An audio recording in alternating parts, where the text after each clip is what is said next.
अस्सलाम वालेकुम, बिस्मिल्लाहिर्रहमानिर्रहीम। आज हम शुरू करने जा रहे हैं एक्सरसाइज 1.2।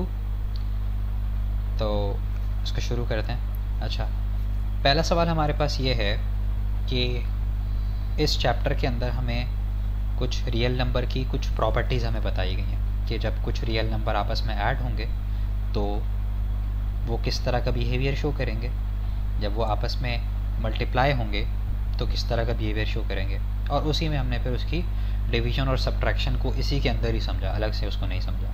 ठीक है, तो उन सारी प्रॉपर्टीज़ को, तकरीबन 10 से 12 प्रॉपर्टीज़ को हमने पढ़ने के बाद हमारे पास ये सवालात आए हैं कि यहाँ पे जो प्रॉपर्टीज़ यूज़ हुई हैं उनको हमने आइडेंटिफाई करना है, वो बताना है और ये लिखना है कि कौन सी प्रॉपर्टी है। तो इसको एक नज़र देखने से एक परेशानी सी होती है कि ये पता नहीं अजीब से नंबर्स लिखे हुए हैं, क्या हो रहा है क्या नहीं हो रहा, कुछ समझ नहीं आ रहा। तो उसमें परेशानी वाली कोई बात नहीं है, आपको जस्ट प्रॉपर्टी देखनी है और उसको फिर आइडेंटिफाई करने के भाई ये वाली प्रॉपर्टी है या फिर ये वाली प्रॉपर्टी है। और ये बहुत ही आसान है। ठीक है, आप एक बार समझ गए तो फिर ईजी है। ठीक है, तो हम एक एक करके यहाँ से क्वेश्चन देखेंगे और उसकी प्रॉपर्टी को आइडेंटिफाई करेंगे और उसको फिर अपने पास लिख लेंगे। ठीक है, अच्छा, तो पहली हमारे पास क्वेश्चन है, उसमें कह रहे हैं कि 1/2 + 2/3 बराबर है 2/3 + 1/2। यानी कि वही चीज़ है लेकिन दोनों की प्लेसेस रिप्लेस कर दिया है कि पहले जो है 1/2 आ रहा है लेकिन यहाँ पे पहले 2/3 आ रहा है। ठीक है, तो जाहिर सी बात है, तो समझ में भी आता है कि ये हाँ होंगे तो इक्वली, लेकिन ये प्रॉपर्टी कौन सी है। ठीक है, ये प्रॉपर्टी पता करने के लिए हम यहाँ इस वाले पेज पे आएंगे और यहाँ पे देखेंगे कि कौन सी प्रॉपर्टी है। तो ये प्रॉपर्टी है, ये नंबर 2 पे जो है कम्यूटेटिव प्रॉपर्टी। और कम्यूटेटिव प्रॉपर्टी एडिशन के अंदर भी है, मल्टीप्लिकेशन के अंदर भी है। तो हम इसमें ज़ाहिरी तौर पर लिखेंगे कि ये जो कम्यूटेटिव प्रॉपर्टी है ये विथ रिस्पेक्ट टू एडिशन है।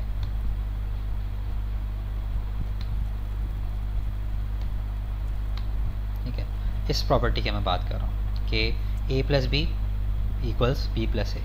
आप इसको इससे कंपेयर करें तो आपको ये बात समझ में आ जाएगी। ठीक है, इसमें a + b बराबर b + a। तो ये कौन सी है? Commutative property of addition. हमने इसको यहाँ पे लिख लिया। ठीक है, अच्छा, दूसरी देखते हैं हम। नंबर 2 क्या है? इसमें है 4/3 प्लस हो रहा है एक ब्रैकेट से, उस ब्रैकेट के अंदर है 1/3 + 2/3। तो अगर मैं आपकी आसानी के लिए यहाँ पे लिख दूँ कि ये है a, ये है b, इसमें साइन पे लगा देते हैं। ठीक है, b + c। ठीक है, तो हमने आइडेंटिफाई किया कि a कौन सा है, b कौन सा है, c कौन सा है। और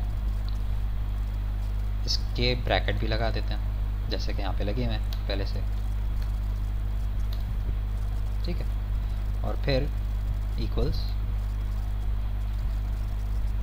अब यहाँ पे पहले ब्रैकेट आ रहा है और वही वैल्यू है a की प्लस b की, और ब्रैकेट क्लोज हो रहा है, फिर एक प्लस है और फिर है c। ठीक है, तो हमने पहले तो ये काम कर लिया। ठीक है, अब जब हमने एक प्रॉपर्टी अपने पास बना ली, अब हमने जाके देखना है कि भाई ये कौन सी प्रॉपर्टी है।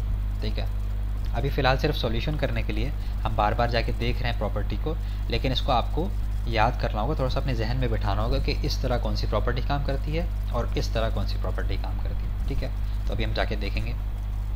तो ये वेरी नेक्स्ट प्रॉपर्टी ये वही वाली है और ये है associative property with respect to addition. ठीक है, आप खुद से भी देख लें, a+ और ब्रैकेट में b + c, और उस तरफ a + b और ब्रैकेट के बाहर c। तो यहाँ पे भी सेम वही चीज़ है लेकिन ऑपोजिट है। तो इसको भी हमने लिख लिया कि भाई ये एसोसिएटिव प्रॉपर्टी है विथ रिस्पेक्ट टू एडिशन। तीसरे पे आते हैं। ठीक है, और यहाँ पे हम अपने वेरिएबल्स आइडेंटिफाई करें कि कौन से। हम खुद से पहले उसको नाम देना शुरू करते हैं। यहाँ से a है ये।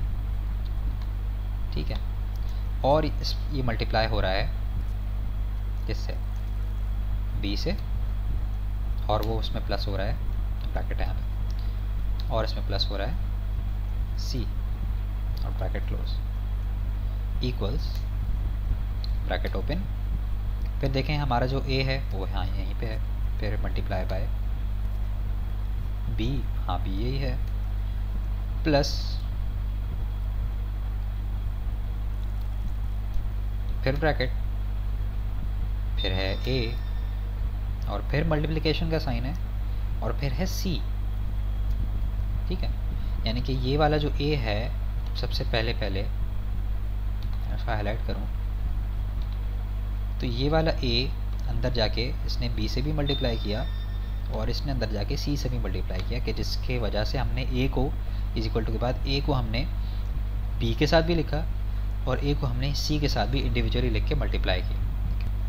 अच्छा, तो ये एक प्रॉपर्टी ऐसी है कि जिसमें मल्टीप्लिकेशन भी यूज़ हो रहा है और एडिशन भी यूज़ हो रहा है। तो ये प्रॉपर्टी फॉलो करेगी डिस्ट्रीब्यूटिव के अंदर। तो हम डिस्ट्रीब्यूटिव की हेडिंग के अंदर जाके देखेंगे, जो कि हमारे पेज नंबर 10 पर है। ठीक है, और इसमें पहली प्रॉपर्टी यही है कि ए मल्टीप्लाई होगा बी प्लस सी से, तो ए को बी के साथ भी मल्टीप्लाई करेंगे और प्लस ए को सी के साथ मल्टीप्लाई करेंगे। ठीक है, अगर इसका आप कंपेयर कर लें तो बिल्कुल वही चीज़ हमने यहाँ पे की है। तो ये कौन सी प्रॉपर्टी है, ये है distributive property for multiplication over addition. इस हेडिंग के अंदर एक ही प्रॉपर्टी है। ठीक है, तो हमने यहाँ पे लिख दिया। ये थोड़ा सा ट्रिकी होगा, जहन में बिठाने की कोशिश करनी पड़ेगी, मल्टीपल चीज़ होंगी, मगर ये एक बार आपको समझ आ गया तो बहुत ईजी है। ठीक है, अब चौथे सवाल पे आते हैं।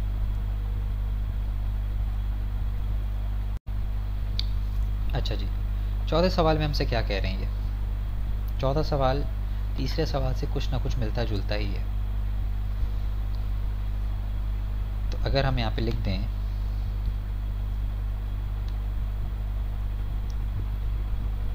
ये है हमारा a plus b bracket close,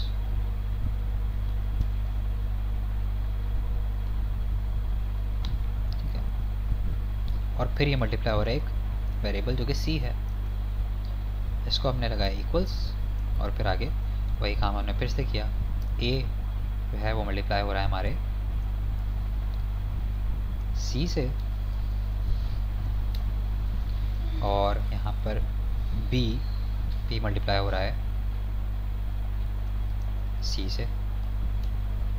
ठीक है, तो ऑलमोस्ट वही बात है जो पिछले वाले उसमें थी कि ब्रैकेट के अंदर वाले प्लस हो रहे हैं और उसके साथ एक वेरिएबल मल्टीप्लाई हो रहा है, तो वो c जो है जो बाहर वाला वेरिएबल है वो दोनों पर डिस्ट्रीब्यूट होगा, यानी कि डिस्ट्रीब्यूटिव प्रॉपर्टी है। Distributive property of multiplication with respect to addition, same as number 3, distributive property of multiplication over addition. ठीक है, अब क्वेश्चन नंबर 5 पर आते हैं। अच्छा, यहाँ पर एक इम्पॉर्टेंट चीज़ है कि ये भी है सेम पिछले वाले जैसा, आपको मैं एक्सप्लेन नहीं करा बार बार वही चीज़, लेकिन एक चीज़ यहाँ पे देखें कि यहाँ पे माइनस साइन है ब्रैकेट के अंदर, जबकि पिछले वाले दोनों के अंदर जो है प्लस साइन था। ठीक है, यहाँ पे भी प्लस साइन था और यहाँ पे भी प्लस साइन है। ठीक है, तो यहाँ पे एक चीज़ नोटिस करें कि ये माइनस है और यहाँ पे भी माइनस है, काम वही हो रहा है। ठीक है, उसका नाम क्या था पिछले वाले का, पिछले दोनों का, कि distributive property of multiplication over addition, लेकिन यहाँ पर एडिशन नहीं हो रहा है, यहाँ पे सब्ट्रैक्शन हो रहा है। तो यहाँ पे आप इसको क्या कहेंगे, distributive property of multiplication over subtraction. यही बात हमें ऊपर पैराग्राफ में भी बताई गई है। यहाँ पे ये जो नोट लिखा हुआ है ये ब्लू कलर के बार के अंदर, कि अगर यहाँ पे माइनस होगा तो ये distributive property of multiplication over subtraction कहलाएगी। आई होप यहाँ तक क्लियर है। इसको हम यहाँ पे लिख लेते हैं नंबर 5 को। अच्छा, फिर आगे कुछ मल्टीप्लिकेशन वाले भी हैं। ठीक है, मैं कुछ 2-3 और समझाऊंगा, उसके बाद बाकी आपको खुद देखना होगा और ख़ुद जो है इस पर गौर करना होगा कि ये किस तरह सॉल्व हुए हैं। ठीक है। क्वेश्चन नंबर 6, अभी कह रहे हैं कि कुछ वेरिएबल्स हैं d/c मल्टीप्लाई बाय e/f। ठीक है, बराबर है e/f मल्टीप्लाई बाय d/c। अब अगर ये देखें, इसको आप रिलेट करें तो ये कुछ इसके जैसा नहीं लग रहा। ठीक है, कि इसमें भी वही था, वही दोनों फ्रैक्शंस थे, मगर इक्वल्स के बाद उन्होंने अपनी जगह चेंज कर ली। रिजल्ट हालांकि हमें पता है कि वही आएगा। ठीक है, तो नंबर 1 वाला क्या था? नंबर 1 वाला था अगर commutative property with respect to addition, तो आपके ख्याल में इसको क्या कहेंगे? Commutative property with respect to, बिल्कुल सही, मल्टीप्लिकेशन। ये है commutative property with respect to multiplication. इस पर मैं ऊपर बुक में जाके नहीं दिखा रहा क्योंकि ये बहुत सिंपल सी बात है। ठीक है, अच्छा, फिर एक और हमारे पास सवाल है कि 11 multiply by bracket open 15 multiply by 21, और अगले में ही इसको कुछ दूसरे तरीके से लिख दिया गया। इसको भी हम वेरिएबल्स के तौर पे लिख के देख लेते हैं। 11 multiply by a multiply by b into c equals a multiply by b multiply by c। ठीक है, अब जब हमने इसको एक सिंप्लीफाई कर लिया, यानी कि हम इसको वेरिएबल्स बनाकर इसको सिंप्लीफाई कर लिया, अब हम पहचानेंगे ये कौन सी प्रॉपर्टी है। ठीक है, तो इसमें एक चीज़ तो हमें क्लियर है कि ये मल्टीप्लिकेशन की है कोई प्रॉपर्टी। ठीक है, अब बुक में जाके देख लेते हैं कौन सी प्रॉपर्टी है। इसको देखें,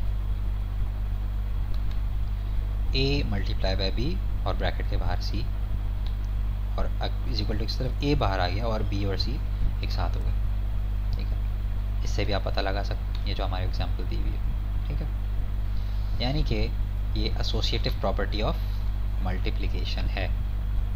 ये हमने यहाँ पे इसको लिख दिया नंबर 7 पे। नंबर 8 में आप देखें तो हमारे पास कुछ इस तरह के नंबर दिए हुए हैं कि 2/11 मल्टीप्लाई हो रहा है 11/2। ठीक है, या फिर इसको इस तरह से भी लिखा हुआ है कि 11/2 मल्टीप्लाई हो रहा है 2/11 से, और वो इक्वल्स है 1 के। ठीक है, तो जहाँ कहीं भी ऐसी कुछ बात आ जाए कि ये इक्वल टू 1 है, उसका मतलब कि ये इन्वर्स की वैल्यू है, या इक्वल टू 1 है तो ये मल्टीप्लिकेटिव इन्वर्स है।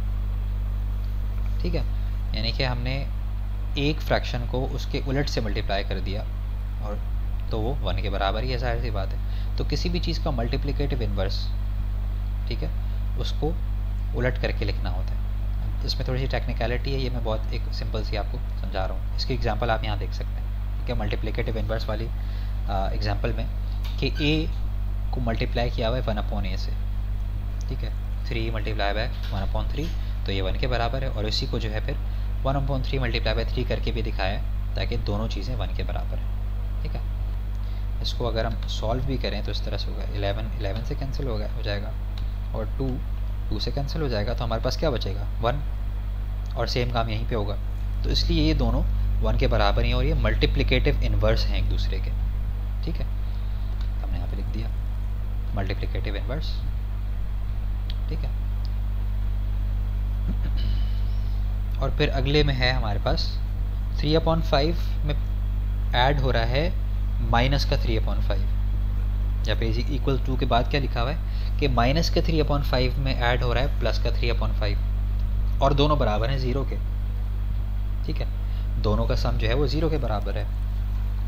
अब यहाँ पे एक और बात समझनी है कि जब भी कोई नंबर अपने, अगर कोई प्लस का है तो उसमें अगर वही नंबर माइनस का ऐड कर दें, या अगर माइनस का है तो वही नंबर उसमें प्लस का ऐड कर दें, तो वो 0 के बराबर होंगे। यानी कि वो नंबर अपना जो है एडिटिव इन्वर्स, यानी कि 3/5 का एडिटिव इन्वर्स जो है वो -3/5, या फिर इसको ये भी कह सकते हैं कि -3/5 का एडिटिव इन्वर्स जो है वो +3/5 है, जिसके रिजल्ट में हमेशा सम जो है वो 0 आएगा। ठीक है, इसकी एग्जांपल हम यहाँ से ले सकते हैं।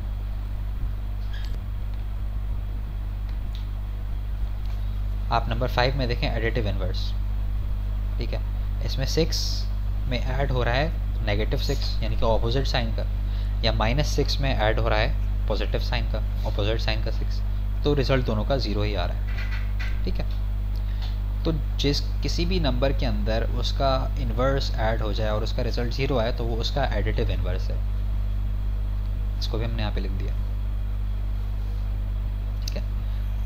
बाकी मैं चाहूँगा कि आप लोग खुद इसको समझें, आपके पास बुक के बैक साइड पे आंसर की भी है, और इसके आंसर्स खुद निकाल कर समझें कि ये ऐसा क्यों है, बुक से उसको रेफ़र करें।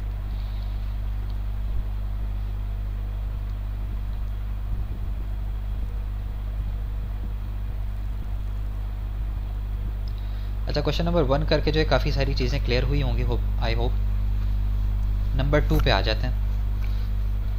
Fill the correct real number in the following to make the real number property correct. यानी कि अब वही कुछ प्रॉपर्टीज़ की एग्जांपल्स हैं और यहाँ पे कुछ जगह खाली छोड़ी हुई हैं, कहा है कि इसको आप फिल करें ताकि वो प्रॉपर्टी को सही से एक्सप्लेन कर पाइए, ठीक है। और ये भी कोई मुश्किल नहीं है, उसको भी हम कर लेते हैं अभी, ठीक है। ये है √2/5 प्लस 3/√6, ठीक है।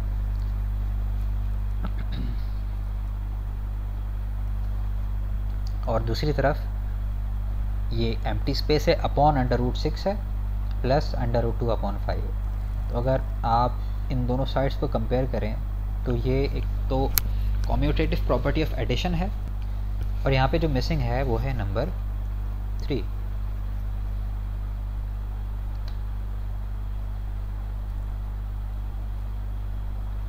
ठीक है, अब समझ में आया आपको? गुड। अच्छा, नेक्स्ट पे आ जाते हैं। इसको अगर जायज़ा लें इसका, तो यहाँ पे क्या कहा जा रहा है, 7/10 प्लस 70 ये जगह खाली है, प्लस 16/33। अब दूसरी तरफ देखें तो कोई फ़र्क नहीं है सारा वही, ठीक है। हमने सिर्फ एम्प्टी स्पेसेस को फिल करना है। यहाँ पे हमने लिखा 10, ठीक है, और यहाँ पे हमने लिखा 33, ठीक है, और ऊपर 7 नहीं 70 आएगा ऊपर, ठीक है। इसमें जो है कुछ आगे पीछे नहीं था, सारी वही इक्वेशन थी, सिर्फ नंबर्स गायब करके हमसे पूछा गया था कि क्या है। अगली चीज़ इसको समझें कि ये है 99/50 मल्टीप्लाई बाय 50/99, यानी कि ये एक दूसरे के मल्टीप्लिकेटिव इन्वर्सेस हैं। अगर इसको हम अलजेब्रिकली भी समझें तो 99 और 99 कैंसिल हो जाएगा, क्रॉस कैंसिलेशन, और 50 कैंसिल हो जाएगा, तो बचेगा क्या? बिल्कुल सिर्फ 1 बचेगा। और हमने जाना कि 1 इसके भी उसमें आंसर में आ जाए इन्वर्स के, तो वो मल्टीप्लिकेटिव इन्वर्स होता है। अगर 0 है तो फिर एडिटिव इन्वर्स होता है, ठीक है। अच्छा, यहाँ पे भी वही कहानी है कि 59 कैंसिल हो जाएगा और 95 कैंसिल हो जाएगा, क्या बचेगा? 1 बचेगा। ये भी मल्टीप्लिकेटिव इन्वर्स। फिर माइनस का 21 और उसमें प्लस हो रहा है क्या, जो 0 बनेगा। तो हमने अभी ऊपर समझा कि जब रिजल्ट 0 आएगा तो यानी कि यहाँ पे कुछ एडिटिव इन्वर्स की प्रॉपर्टी लगेगी, और एडिटिव इन्वर्स सेम वही नंबर होता है, सिर्फ साइन डिफरेंट होता है। तो यहाँ पे अगर माइनस पहले से है तो ये वाला ऑब्वियसली प्लस का होगा, ठीक है। अगले पे आते हैं। 5/8 मल्टीप्लाई बाय 2/3 प्लस 5/7, ठीक है। ये हमारी है, अंदर एडिशन हो रहा है और बाहर ये मल्टीप्लिकेशन है, तो ये है distributive property of addition, distributive property of multiplication over addition, जो कि हमने यहाँ पे प्रॉपर्टी सी जो पढ़ी थी ये, ठीक है। तो इसको हमने क्या करना है, इस तरफ a इंटू बी प्लस सी है, तो यहाँ पे ए बी और ए सी, यानी कि दोनों में a जो है वो सेम होगा। तो यहाँ पे देख लेते हैं हम कि क्या a सेम है कि नहीं। देखें यहाँ ये b है, उसको हम लिख के देख लेते हैं ना कि a into into B plus सी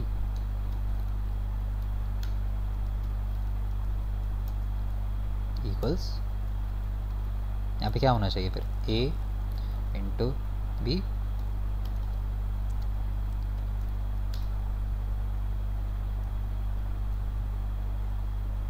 फिर ए इंटू सी, ऐसा होना चाहिए उसके मुताबिक, प्रॉपर्टी के मुताबिक। ठीक है, तो इस तरह से हम इसको फिल करेंगे। यहाँ पे क्या आना चाहिए, अगर ए है तो 5/8 आना चाहिए।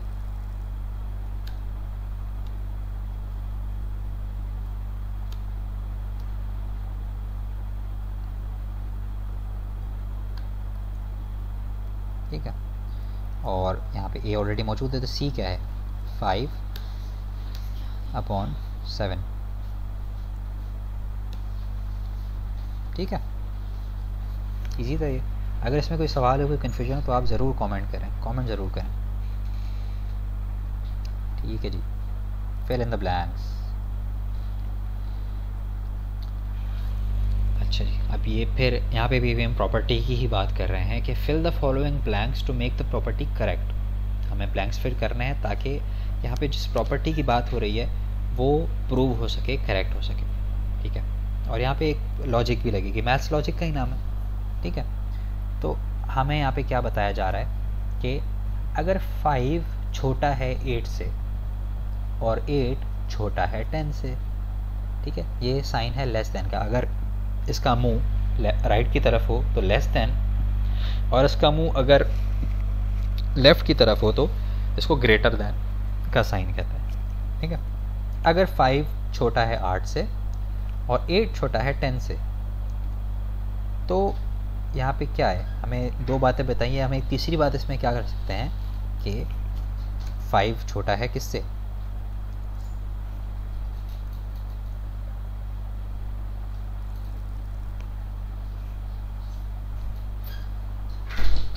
क्लियर। अच्छा, फिर अगले में क्या कह रहे हैं कि 10 बड़ा है 8 से। अब वही बात है लेकिन घुमा के, 10 बड़ा है 8 से और 8 बड़ा है 5 से। तो तीसरी बात इसमें और क्या हो सकती है कि 5, अब यहाँ पे भी लेस देन का साइन है कि 5 छोटा है 10 से। ठीक, इसमें मुझे ऐसा लगता है कि इसमें कुछ सवाल के अंदर गलती है। इसके अंदर ये होना चाहिए था कि 10 इज़ ग्रेटर देन 5, जो कि दोनों सूरत में सही है, बात एक ही हो रही है। ठीक है, अच्छा जी, अब यहाँ पे क्या कहा जा रहा है कि चूँकि 3 छोटा है 6 से, ठीक है, तो 3 + 9 छोटा होगा किससे। देखिए एक बात यहाँ पे समझें कि हमारे पास यहाँ पे 3 और 6 है और यहाँ पे एक नया नंबर वो किया जा रहा है, तो यानी कि हमने 3 को तो 9 में ऐड कर दिया तो हमारे पास कुछ आएगा, यानी कि 12 आएगा। तो वो छोटा कब होगा, क्या चीज़ ऐड होगी फिर 9 के अंदर, यानी कि हम अगर 6 + 9 करेंगे तो वो ज़ाहिर है बड़ा होगा। 6 + 9 क्या होता है, 15 होता है, यानी कि 3 + 9 से बड़ा 6 + 9 है। ठीक है, इसी तरह यहाँ पे हमारे पास 4 और 6 है, यानी कि 4 छोटा है 6 से। तो अगर हम 8 के अंदर 4 को प्लस करेंगे तो वो छोटा होगा बनिस्बत उसके कि जब हम 8 के अंदर 6 को प्लस करेंगे। क्लियर है, यानी कि 4 + 8 तो 12 होता है और 6 + 8 जो है वो 14 होता है। ये लॉजिक इसमें प्रूव होती है। अच्छा, नेक्स्ट हमें कह रहे हैं कि 8 बड़ा है 6 से। ठीक है, तो अगर हम 6 + 8 करेंगे तो वो छोटा होगा किस से, वो छोटा होगा 6 + 6 से। ठीक है, क्योंकि 6 + 8 जो है अभी हमने ऊपर समझा कि 14 होता है, लेकिन 6 + 6 12 होगा। ठीक है, तो ये भी रूल यहाँ पे सेटिस्फाई हो रहा है। नेक्स्ट क्वेश्चन हमारे पास आता है नंबर 4। नेक्स्ट क्वेश्चन है हमारे पास, fill the following blanks which make the property correct / true. Same वही क्वेश्चन है लेकिन इसमें प्रॉपर्टीज थोड़ी डिफरेंट हैं, ठीक है। अच्छा, ऊपर वाले में एडिशन की थी, इस वाले में मल्टीप्लिकेशन की है, याद रखिएगा। अगर 5 छोटा है 7 से, ठीक है, यहाँ पे अब 5 और 7 का यूज़ है कि 5 अगर छोटा है 7 से, तो जब 5 12 से मल्टीप्लाई होगा वो छोटा होगा किससे, यानी कि ये बात तो हमें कन्फर्म है कि तरफ यहाँ पे 7 आएगा और दूसरी तरफ 12 आएगा, ठीक है। क्यों? क्योंकि इन दोनों नंबर्स का कंपैरिजन हो रहा है कि ठीक है 12 तो अपनी जगह वही रहेगा, जब 12 को हम 5 से मल्टीप्लाई करेंगे तो कुछ आंसर आएगा जो, और जब 7 को 12 से मल्टीप्लाई करेंगे तो आंसर जो है वो जाहिर है कि उससे 5 के मुकाबले में बड़ा आएगा, ठीक है। इसको हम कैलकुलेटर से भी एक बार प्रूफ करके देख लेते हैं, ठीक है। 5 × 12 60 है और 7 × 12 84 है, तो हमारी जो कंडीशन है यहाँ पे वो मुकम्मल तौर पर फुलफ़िल हो रही है। इसी तरह वही बात है जिस तरह ऊपर है, इसको उलट करके बता दें कि अगर 7 बड़ा है 5 से और 7 12 जा बड़ा होगा किससे, 5 × 12 से ऑब्वियसली। तो ये है इंटरेस्टिंग सवाल नंबर 3 ना, कि अगर 6 बड़ा है 4 से तो 6 × -7 क्या होगा, बड़ा होगा या छोटा होगा 4 × -7 से, ठीक है। तो हमें पता है कि 6 7 जा 42 और 4 7 जा 28, ठीक है। अगर मैं यहाँ पे लिख दूँ ऊपर इसके कि 6 7 जा 42 है और 4 7 जा 28 है, तो कौन सा बड़ा है, 42 बड़ा है। तो क्या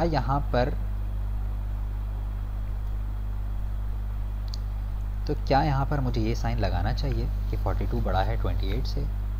नहीं, यहाँ पे एक और चीज़ है समझने की कि यहाँ पे 7 का जो साइन है दोनों जगह वो माइनस का है, ठीक है। यहाँ पे भी हम लगाते हैं माइनस, कि जब आंसर आएगा तो वो माइनस में ही आएगा, और हमें पता है कि माइनस में नंबर जो है यानी कि छोटा होता चला जा रहा है। तो यहाँ पर जो माइनस का 28 है वो बड़ा है माइनस के 42 से,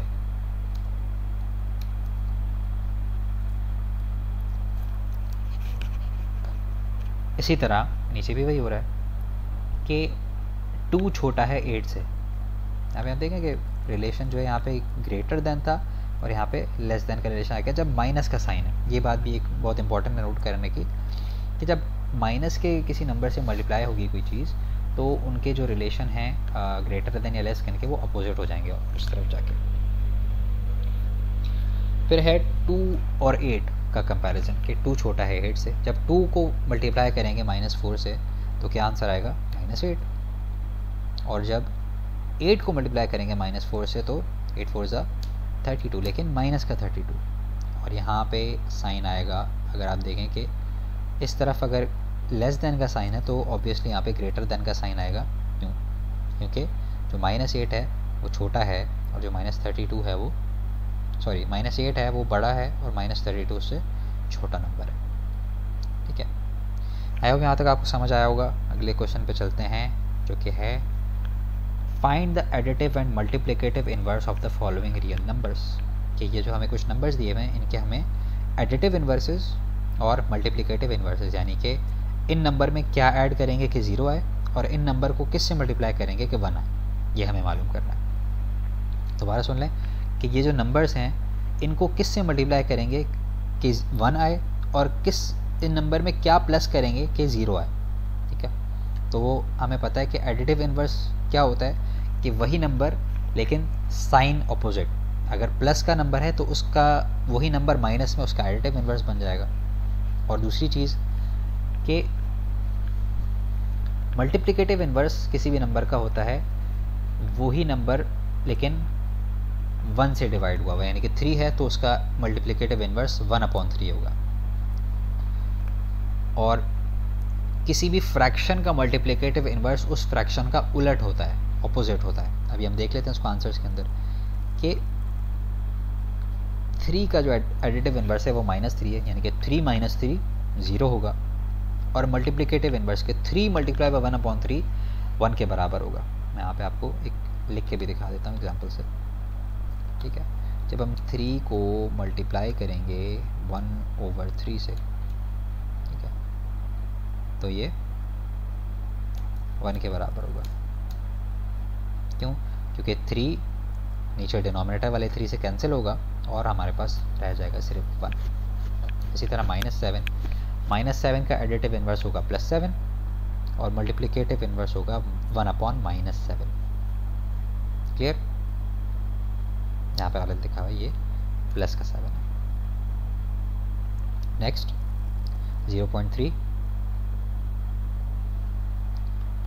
0.3 का एडिटिव इन्वर्स -0.3 है ऑब्वियसली, और मल्टीप्लिकेटिव इन्वर्स 1/0.3 है। ये तो सिंपल वाले नंबर्स हैं, इनमें कोई मुश्किल नहीं है। फिर है -√5/5, इनका एडिटिव इन्वर्स जो है सिर्फ माइनस हटा देंगे तो उसका एडिटिव इन्वर्स बन जाएगा। और मल्टीप्लिकेटिव इन्वर्स जो है अगर इसी को उलट कर देंगे, ऑपोजिट कर देंगे, मिरर कर देंगे, तो उसका मल्टीप्लिकेटिव इन्वर्स बन जाएगा। किसी भी फ्रैक्शन को हम मल्टीप्लिकेटिव इन्वर्स इस तरह से बना सकते हैं कि ऊपर आप हम देखें कि √5 वहाँ पे ऊपर था, लेकिन यहाँ पर एक अगर माइनस का डिफरेंस रहेगा, ठीक है, यहाँ पर अगर नीचे कर दें और 5 को ऊपर कर दें तो इसका मल्टीप्लिकेटिव इन्वर्स बन जाएगा। इसी तरह नेक्स्ट नंबर 5 भी है।